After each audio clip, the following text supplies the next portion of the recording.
Guys, so today we are analyzing one of the topic from the Hindu science from science part, which is how dual use satellites are blurring the lines of modern space warfare. तो इस article को हम लोग discuss करते हैं basically related to modern space warfare. तो space में silent war मतलब शैटर्ड सैटेलाइट से आगे की कहानी. ना इसको समझते हैं स्लाइड्स के थ्रू कि स्पेस वॉर मिथ है या रियलिटी. क्या हम सोचते हैं कि हम इमेजिन करते हैं शैटर्ड सैटेलाइट्स, एक्सप्लोजन और ऑर्बिटल डेब्रिस, एक ऐसा सीन जहां फिजिकल डिस्ट्रक्शन दिखता है. असलियत क्या है? मॉडर्न स्पेस कॉन्फ्लिक्ट खामोश है पर ज़्यादा खतरनाक, क्योंकि यहाँ मिसाइल्स नहीं, सिग्नल लॉस, सिस्टम फेलियर्स और साइबर अटैक्स हथियार हैं. अब हमें स्पेस जैसा दिखता है, अब वो वैसा रहा नहीं. अगर स्पेस को हम एक बाहर से किसी पिक्चर के थ्रू देखें तो हमें अगर अर्थ ऐसी दिखती है तो इसके आसपास हमारे पास बहुत शैटर्ड और बहुत ही पल्यूटेड एक पिक्चर दिखती है, जिससे ये पता लगता है कि इंसान अपनी कितनी लिमिट्स को क्रॉस कर चुका है. Now real impact. जैसे 2022 यूक्रेन वॉर में रशिया ने कासैट नेटवर्क को अटैक करके पूरे यूरोप की कम्युनिकेशन सीवियर कर दी थी. And then GPS spoofing, civilian aircrafts और मैरीटाइम वेसल्स को गलत रास्ते दिखाकर हज़ार्ड्स में फंसाना. फॉर एग्ज़ाम्पल, अगर हम किसी के भी जीपीएस पर अटैक कर लेते हैं तो हम वहाँ से पास होने वाली हर इंफॉर्मेशन को बदल सकते हैं.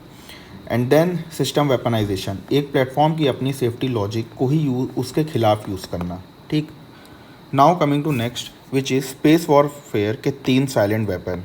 पहला, जैमिंग, सिग्नल्स को ब्लॉक करके कम्युनिकेशन लिंक को टेम्परेरी तोड़ना.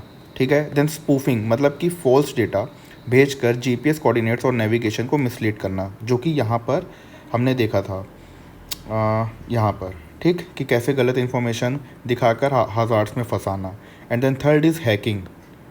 इट रिफर्स टू कि ग्राउंड स्टेशंस, एक सेकेंड, हाँ, ग्राउंड स्टेशंस पर कब्जा करके सैटेलाइट सिस्टम का कंट्रोल अपने हाथ में लेना.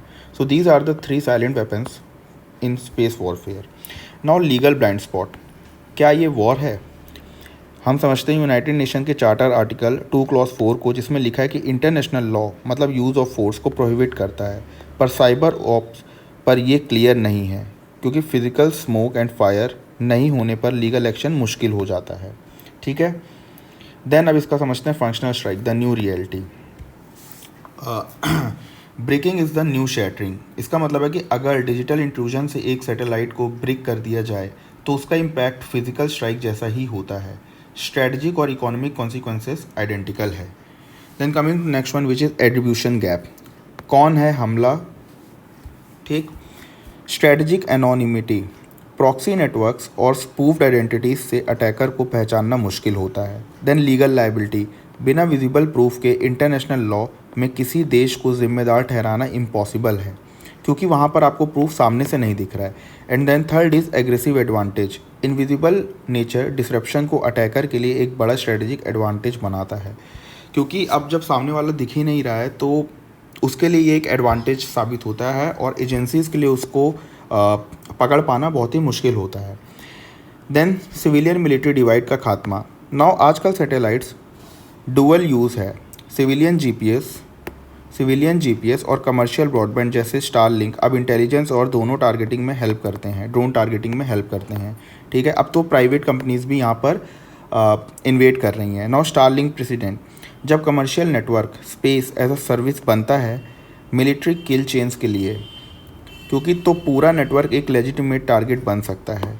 नाउ यहाँ पर हम देख रहे हैं कि किस तरह से सिविलियन और मिलिट्री अब इस सेम फेस एक ही प्लेटफॉर्म पर आ रहे हैं, जिसकी वजह से ये जो नेटवर्क डिसरप्शन का काम है ये और आसानी से हो पा रहा है.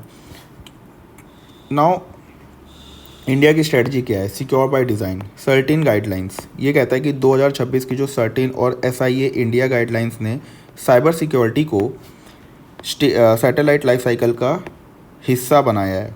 Then design to decom, design, launch in orbit operations और डीकमिशनिंग, हर स्टेज पर सिक्योरिटी एम्बेडेड होगी. And then third is enforcement gap.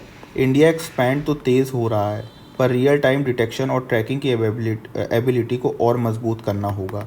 तब जाकर हम लोग कहीं ना कहीं सेफ होंगे.